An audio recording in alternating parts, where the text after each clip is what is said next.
Hello and welcome to another Looney Tunes review video. If you are new to the channel, make sure you subscribe to follow my journey to review all 1000 classic Looney Tunes shorts and give this video a like as well. So this is a review for Barbary-Coast Bunny, and with me today, hailing all the way from the Barbary Coast, well, the Texas version anyway, my good friend Matt Hunter. Say hi. Hi there, Doc. We're definitely going to take a look at a great one here, and this is one of those ones I've been really looking forward to talking about. But just before we do that, we'll get a few bits of info to get underway. So as mentioned, this is a review for Barbary-Coast Bunny, released on the 21st of July 1956. It's the 775th in the series, and it's directed by Chuck Jones. You can find this beautiful restoration on the Looney Tunes Golden Collection Volume 4 DVD set and on the Platinum Collection Volume 2 Blu-ray set, and I'll have links below to both those sets. You won't find this on YouTube unless Warner Brothers themselves choose to upload it on their own channel due to copyright, otherwise this video just gets blocked. But in case you haven't seen this one, Bugs accidentally discovers a huge rock of gold, but he ends up getting swindled out of it by Nasty Canasta, who's been redesigned, and we'll discuss that in a moment. 6 months later, he's opened up a saloon and a gambling casino or whatever it is, and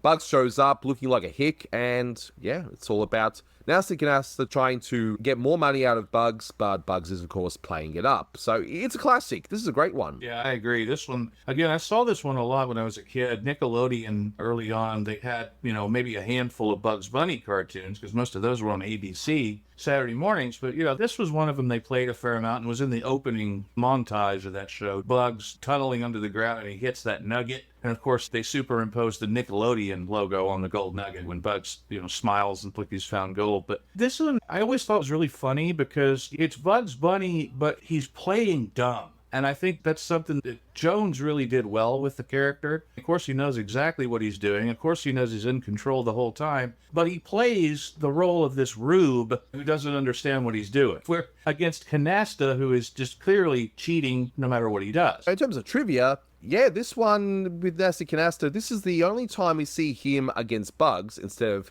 being up against Daffy Duck and Porky Pig, and he's been redesigned here, and he's now voiced by Daws Butler, who will now get more and more voice roles as we go along in the late 1950s. And this is before the whole Hanna-Barbera voice acting that he would end up doing of Huckleberry Hound and all those characters. Right. He was everywhere by this point. I mean, he was kind of like Mel Blanc, but he didn't have the exclusive contract or anything that Mel did, so he was free to work for just about anybody. He turned up on a lot of Walter Lantz cartoons. That seemed to be the studio he really liked working for the most. He did a lot of Daws Butler in 50s and 60s Lantz cartoons. And then, of course, he went to MGM and did voices for MGM. And then when that studio folded and Hanna-Barbera started out of the ashes of that, then, of course, he was all over Hanna-Barbera. But, yeah, this is one of the handful of Warner Brothers cartoons he did around this time. He also did the Hillbilly Chicken Hawks in Backwoods Bunny, and then the Dixie Friar, Pappy and Elvis. Ed Crumden, the Honey Mouses. The guy was versatile, and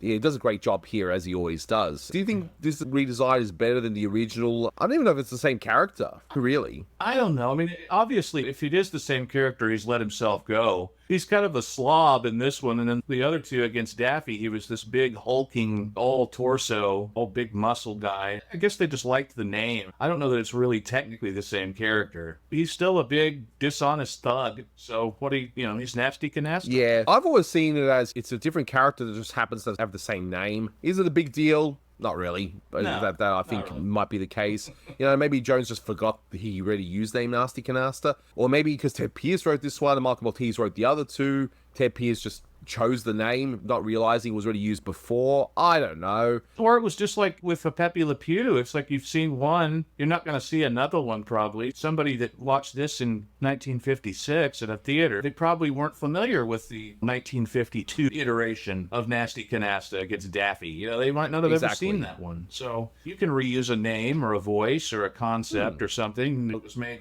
several years before, and your audience isn't going to care. Either way, what is known is that it's a different look and take on the character, and that's that. But in terms of the actual title, because a lot of people may not realize what the reference is, so Barbary-Coast Bunny, so that's a reference to the fact that San Francisco, during the gold rush, was named after the Barbary Pirates. So that's where all that comes from. You do see a street sign as we go into San Francisco later on, the whole 6 months later thing, but that's what it's referring to. It was the gold rush, and it was everybody fighting over a claim and over gold, and you had people robbing each other at gunpoint. It was quite literally the Wild West. Exactly. Yeah. In terms of us actually having seen this cartoon or not, you said you've seen this heaps of times to me before recording, but me, barely saw this one. I've seen the other ones way more than this one, and then when I saw it on the Golden Collection and then Platinum Collection, I was pleasantly surprised. I've quite enjoyed this one. It feels like a late 1940s Jones short where Bugs gets wronged by someone, declares, of course you realize this means war,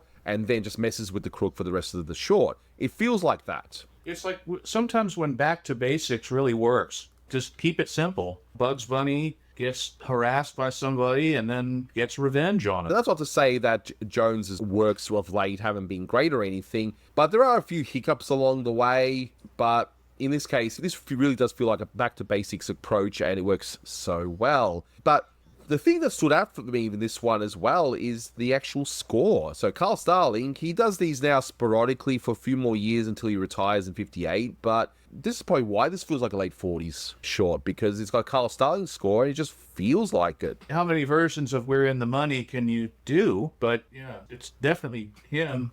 And I guess around this period, Milt Franklin was helping as well. It wasn't just a cutoff where all of a sudden Carl Stalling retired and now it's all Milt Franklin. Franklin was his arranger, and they collaborated, and by this time, Stalling hadn't quite retired yet. Yeah, so I think he was just doing less and less, and then he's going to pass the baton. Milt Franklin will then do shorts on his own for a few years until he dies all of a sudden, and Bill Lava takes over. We're still a few years away from that. But how many times have you heard, California, Here I Come, or as you said, We're in the Money, and we hear Oh My Darling Clementine, which is very appropriate given that Nasty Canasta, voiced by Daws Butler, who did Huckleberry Hound, would sing Oh My Darling. Like, what a weird coincidence that is. Oh my darling, oh my darling, oh my darling, what's your name? And of course, Arkansas Traveler, which I'll point upon once we get to it. But I reckon we have to take a look at the short from start to finish and, see what makes this one so great. Starting with, it's such a great start. You just got Bugs just traveling across the country. Apparently he's going to be his cousin, Herman.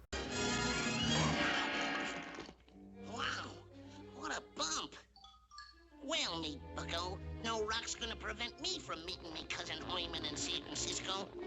You gotta wonder who that is. I don't think we've ever seen a cousin Herman ever, not even in the comics. Or maybe there is, No, Bugs Bunny had lots of cousins in the comics. In fact, he had an Uncle Buckskin who was kind of a Wild West kind of bunny, but I don't remember a Herman. Because I guess his family breeds like rabbits. There you go. Yeah, there you that's go. true. Well, I'll put the drum thing there as well. But Gold! Gold! Gold!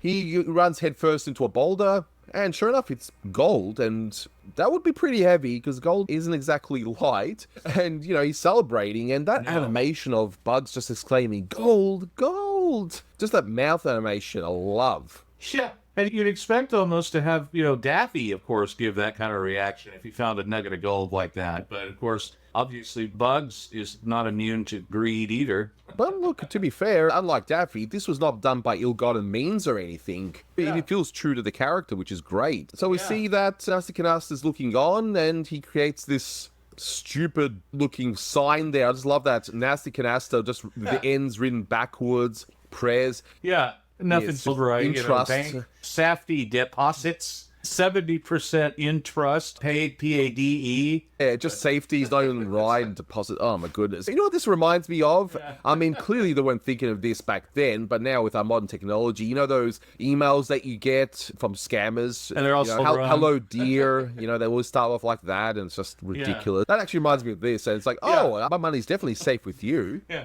Give us your bank account information, and a Nigerian prince will give you $1 million. It's like, we got gajillions of dollars, but we can't release it without a $2,000 fee or something. Give us your bank information, and we'll send it to you on a gift card. Yeah. Come on. Hey, you care to make a small deposit? Boy, am I glad you happened along. I was worried about what to do with this. But look at the animation of Bugs being a little naive in the beginning before he gets scammed. Just to carry that gold, as I said, gold isn't exactly light, and the animation here is fantastic. And this is a great bit for an animation student to study. Just wait how to animate something heavy like that. Yeah. You know, Bug's trying to carry it, and then when Canasta straps it to his donkey, and you see that donkey's face, and you see how his legs are kind of buckled under, it's like you could tell that's heavy. But that expression on the donkey is like, really? Then again, he's probably used to something really heavy on his back with Nasty Canasta having let himself go in that. That's just, yeah, that's priceless. Chuck Jones expression right there. Pardon me, sir, but I think I'll reconsider and withdraw me gold.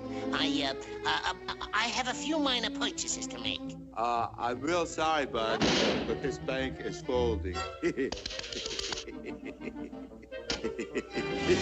When he folds up his bank and squeezes Bugs in there. But I love the pun there. The bank is folded. Yeah, and people may not be aware. I'm assuming most people would be aware, but just in case for the few that aren't aware of the gag here, when they say a bank is folding, it means that it's like a bank failure when they cannot meet the obligations to creditors, depositors, because it becomes insolvent. The bank is folding. Yeah. Him folding Bugs into that sign, and then just you see Bugs' eyeballs through the layers of it. It's just like, wow. You know that hurts. You know Bugs is going to do something about it. And then we get the 6 months later, almost like a SpongeBob thing. I do like the first shot there, where it's just a still shot. You actually see a few tents as well along the houses. It really was a free-for-all when it came to planning that town. There was like no planning. The buildings just sprung up everywhere, and some people couldn't afford houses. They just pitched tents. Right. There. And all the boats. Yeah, so, you know, they definitely did their history there. And even that wonderful background of the grand opening tonight for Nasty Canasta's Saloon and Gambling. And it's on Barbary-Coast Boulevard. But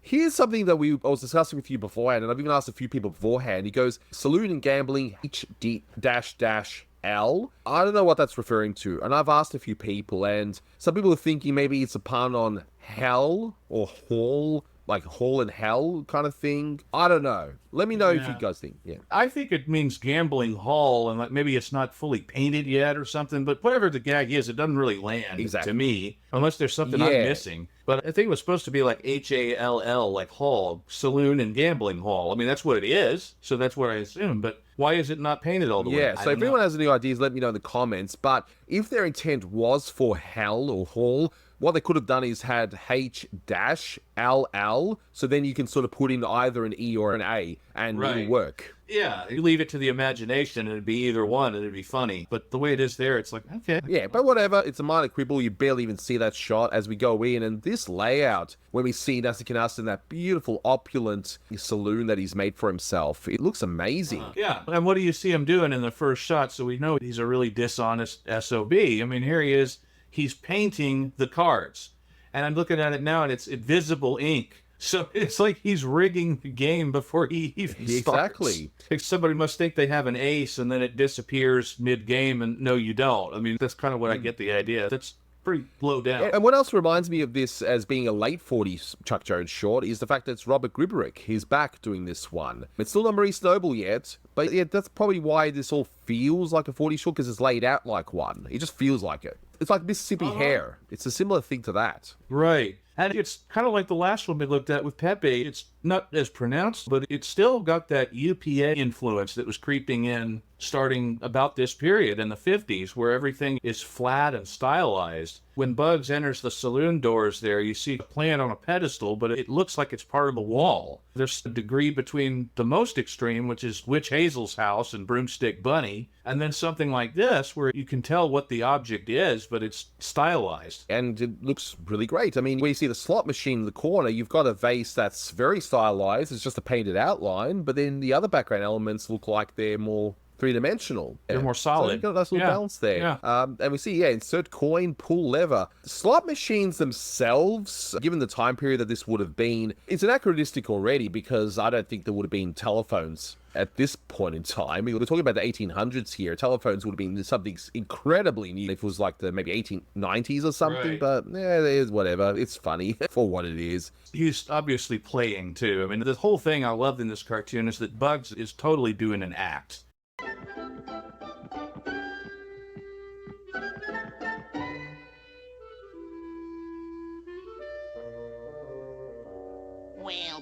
Hey, Huckleberry, if it don't look like one of them newfangled telephones. Once you see him in this costume where he's got the hat covering his ears and the gloves and the toothpick in his mouth and the carpet bag with the money in it, I mean, he's totally playing a character. Oh, love it. He's playing dumb, and he's doing it to try and frustrate Nasty Canasta, and he succeeds. Oh, yeah, 100%. And Arkansas Traveler, we can't forget that musical cue. It has to be like, it's playing on the fact that this is a quote-unquote dumb hick. And he has the hat on because otherwise, if he didn't, Canasta would recognize him as the rabbit that he conned in the woods to get the gold nugget to start this casino. And so it's like Bugs Bunny comes in and he's like, well, I'm going to win my gold back and more, and I'm going to humiliate this guy. Yeah. Without ever explicitly saying it. And it takes him 6 months to devise this plan as well. So you must be really determined to really kick him when is what should be at the height of his little career of having this casino. Yeah. He bided his time, all right. 6 months. Yeah. That's really petty. And just with the opening shot, he's filled his bag, pretty much all the gold that he started with, but then,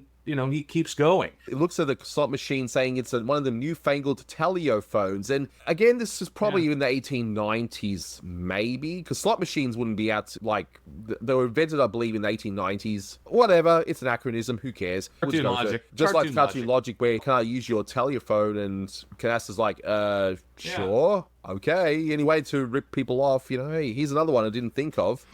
Hello, Mom? I can't hardly hear you talk. Look, Ma, I'm broke again. Could you let me have a few bucks to tide me over?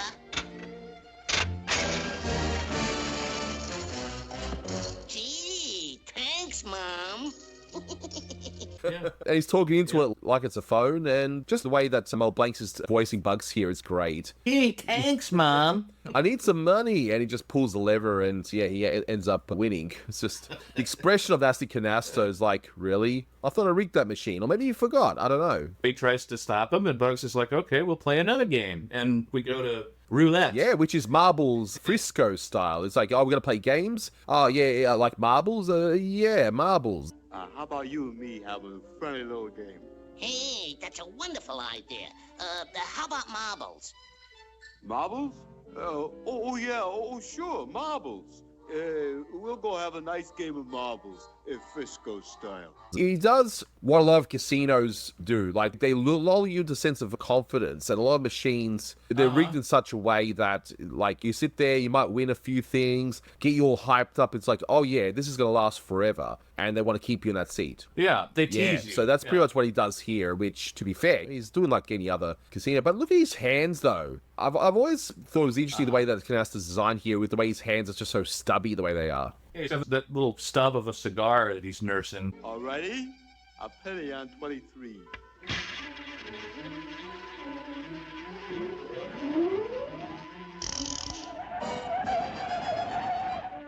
And the little marble falls on 23.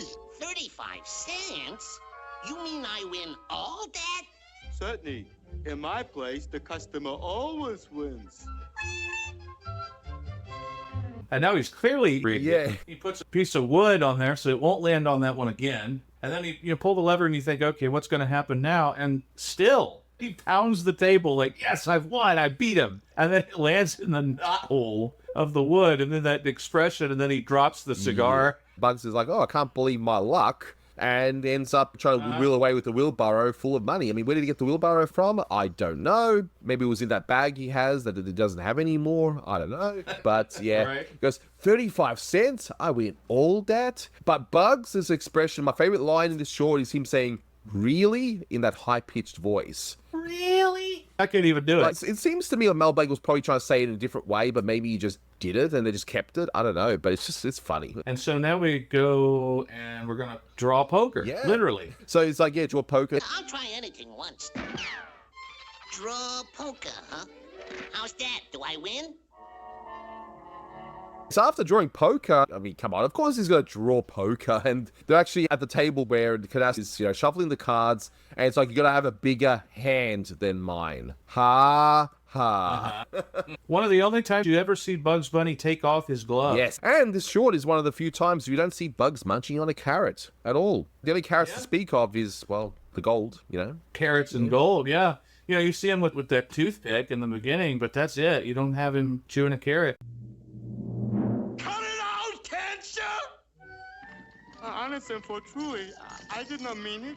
It isn't any fun playing with you when you act like that. I love the expression on Canasta where he's begging Bugs not to leave and just keep playing just because he doesn't want to lose all his money. The growing stack of gold that he has, it's like it's clear that Bugs is taking this guy for all he has, and he can't figure out how he's doing it. Because he's Bugs Bunny. When he blows up the hand, he's like, cut it out, can't you? But Bugs is like, no, I'm out of here. He's really pushing these buttons. It's fantastic. Yeah.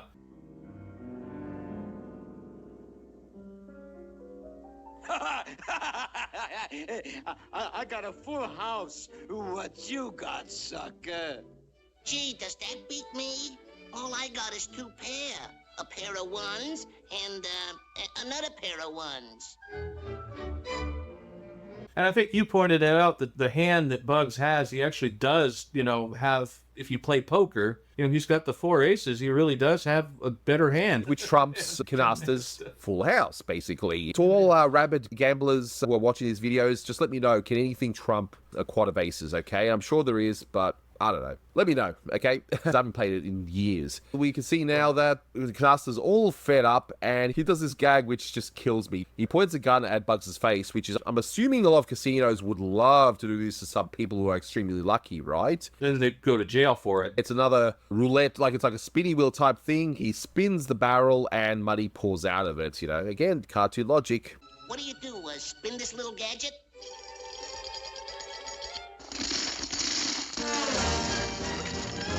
The gag, of course, is, Russian roulette. In the days of 6-shooter pistols, there would be 6 slots in the pistol, and 1 bullet would not have a bullet in it, You'd spin it, and you got lucky if somebody was going to shoot you. It's like, hey, today's your lucky day. That was Russian roulette. It was like torture, basically. They would put a gun to your head with 5 bullets, and if the chamber that didn't have the bullet in it was the one that hit, and then you were lucky, But obviously, gold did not come out of the gun. So Bugs has clearly won here, and rightfully so. Canasta looks at his gun going, what the heck is going on? Just his expression. The pure Chuck Jones gag there is, Wile E. Coyote would have done the same thing. You'd look up the gun barrel, you try it yourself, bam, shot in the face. Why didn't he just shoot the gun away from himself to test it out? What a bozo. Right, yeah. Well, it's like one of the first rule of gun safety. You always point the gun in a safe direction, and that's not in your face. Yeah, it's always a good idea to do that. Just in case the safety's not on and, the usual stuff, yeah. Right. But remember, of course, as Bugs says, the moral of this story is don't try to steal no 18 carats from no rabbit. And then that little wink he gives at the end, that little eyebrow thing, he obviously,